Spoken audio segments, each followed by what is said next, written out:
தாம்பரத்தில் மும்பையிலேருந்து கஞ்சா ப்ளஸ் போதை மாத்திரை சப்ளை வந்து தனியார் கல்லூரியில் 3ஆம் ஆண்டு படித்து வந்த சந்தோஷங்கிற மாணவன் பிடிபட்டிருக்காரு. அதை பற்றி முழுக்க முழுக்க வீடியோவில் பார்க்க போகிறோம்.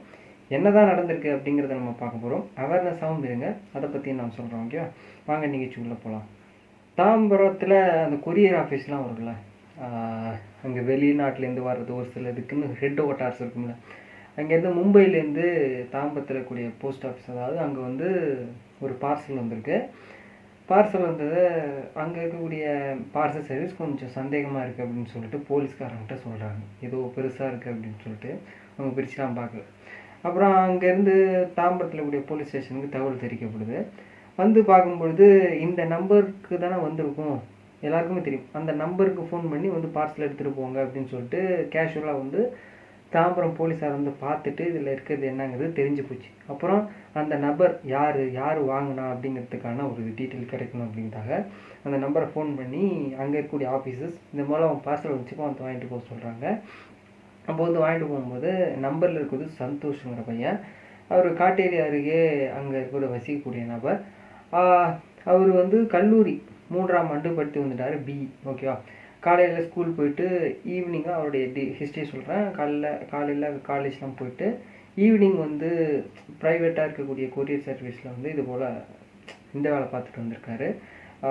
கொரியர் வந்து டிஸ்ட்ரிபியூஷன் வேலை. ஓகேவா, அப்போது ஒரு சில நேரங்களில் ஸ்கூல் ஸ்டூடெண்ட்ஸ், காலேஜ் ஸ்டூடெண்ட்ஸுக்கு எல்லாத்துக்கும் வந்து இந்த போதைப் பொருள் கஞ்சா வந்து சப்ளை பண்ணிட்டு வந்திருக்கதான்னு சொல்லப்படுது. ஓகேவா, மும்பையிலேருந்து அப்பப்போ வரும்போது படிச்சுக்கிட்டு கொரியர் வேலையும் பார்த்துட்டு இந்த மாதிரி வேலை பார்த்துட்டு வந்ததாக வந்து போலீஸாக வந்து கன்ஃபார்ம் பண்ணுறாங்க, கைதும் பண்ணிடுறாங்க.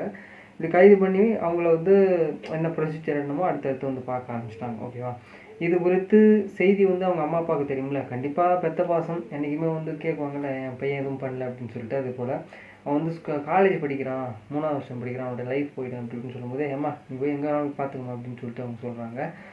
இந்த மாதிரிலாம் பண்ணக்கூடாது அப்படின்னு சொல்லிட்டு சொல்கிறாங்க. ஆனால் வந்து இந்த பையன் கூப்பிட்டுட்டு போகும்போது எதுவுமே சொல்லலை. பார்க்கலாம் என்ன தான் நடந்திருக்கு அப்படிங்கிறத நம்ம பொறுத்து வந்து பார்க்கலாம். ஆனால் காலையில் வந்து ஜஸ்ட்டு எத்தனை அவர் இப்போ 3rd இயர் படிக்கிறானாலே 20, 18, 19 தான் இருக்கும் வயசு. அப்போது காலேஜு ஒரு சில இடங்களில் போதை கஞ்சா இதெல்லாம் வந்து பறிமுதல் பண்ணும் பொழுது கஞ்சா அவங்க வீட்டில் 3 கிலோ கஞ்சா இருக்கிறதாகவும் இன்வெஸ்டிகேஷனில் தெரிய வருது. போய் எடுத்துட்டாங்க, கன்ஃபார்ம் ஆகிடுச்சு. இன்னொன்று, உன்னுடைய தொடர்பில் யார் இருந்தால் அவன் ஃப்ரெண்ட்ஸ்லாம் வந்து காமின்னு சொல்லும்போது அங்கே எங்கேன்னு சொல்லும்போது ஒரு கட்டத்தில் மறந்து போச்சுன்ட்டான். என்ன சொல்லணும்னு சொல்லக்கூடாதுன்னு அவனே மாட்டிக்கிட்டான் போல இருக்குது, பொய் சொல்ல தெரியாது போல இருக்குது. அவனால் வந்து எதுவும் சொல்ல முடியல. கடைசியில் வந்து ஒத்துக்கிட்டான், இது போல தான் அப்படின்னு சொல்லிட்டு சொல்கிறான். ஓகேவா, அப்போது தவறான பாதையில் போய் இப்போது அவர் கஞ்சா ப்ளஸ் போதை மாத்திரை எல்லாம் மும்பையிலேருந்து வந்திருக்கு. அப்போது மும்பையோட டீட்டெயில்ஸ்லாம் கலெக்ட் பண்ணி அடுத்தடுத்த சம்பவங்கள் வந்து என்னென்ன நடந்திருக்கு அப்படிங்கிறத கண்டிப்பாக எடுப்பாங்கன்னு ஒரு எதிர்பார்ப்பு இருக்குது. வேணாங்க, போதை அப்படிங்கிறது நீங்கள் உங்களோட மட்டும் இல்லாமல் நீங்கள் விற்பனை செய்கிறீங்க அப்படின்னா எவ்வளோ பேர் பாதிக்கப்படுவாங்க, நான் சிம்பிளாக சொல்கிறேன். அப்போது அவங்களோட குடும்பங்கள் எவ்வளோ அழியும்.